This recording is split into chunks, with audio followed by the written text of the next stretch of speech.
ఈరోజు మేము ఒక డెలిగేషన్గా ఎలక్షన్ కమిషనర్ని కలవటం, చీఫ్ ఎలక్షన్ కమిషనర్ని కలవటం జరిగింది. ఈ ఓటర్స్ లిస్ట్ ఏదైతే ఉందో దానికి వాటి ట్యాంపరింగ్ గురించి ఏదైతే మనం వింటూ వస్తున్నాము, అంటే లేని వారు పేర్లు జతపరచడం, ఉన్నటువంటి వారి పేర్లు తీసివేయడం, ఒకే ఇంట్లో అనేకుల పేర్లు చేర్చడం, ఎపిక్ కార్డ్స్ డూప్లికేషన్, ఏదైతే ఈ identity cards, electoral identity cards ఉంటాయో వాటి డూప్లికేషన్కి సంబంధించినటువంటి ప్రూఫ్, రుజువు ఇవాళ చీఫ్ ఎలక్షన్ కమిషనర్కి ఇవ్వటం జరిగింది.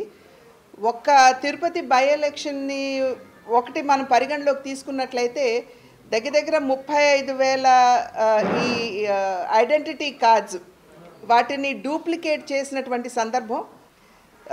కొన్ని పదుల్లో బస్సుల్లో ఓటర్ని పక్క కాన్స్టిట్యువెన్సీస్ దగ్గర నుండి తీసుకుని వచ్చి ఈ తిరుపతి బై ఎలక్షన్లో ఓటు చేసినటువంటి సందర్భం మనం అందరం కూడా మర్చిపోలేదని చెప్పి నేను భావిస్తున్నాను. అయితే ఉందో దానికి సంబంధించినటువంటి రుజువు ఇవాళ ఎలక్షన్ కమిషనర్కి ఇవ్వటం జరిగింది.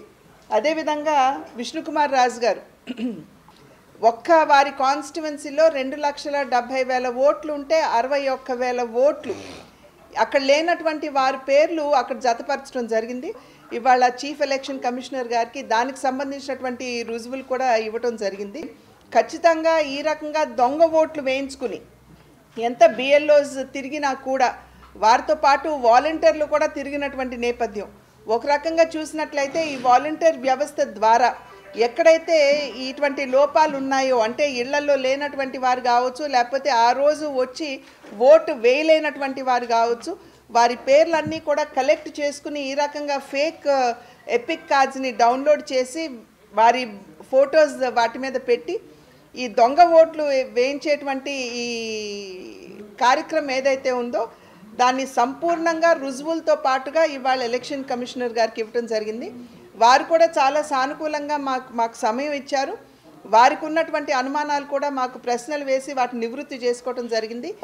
వీటన్నిటి మీద కూడా వారు ఖచ్చితంగా దృష్టి కేంద్రీకరిస్తూ దీని మీద ఎంక్వైరీ చేస్తాను అని చెప్పి వారు చెప్పడం జరిగింది.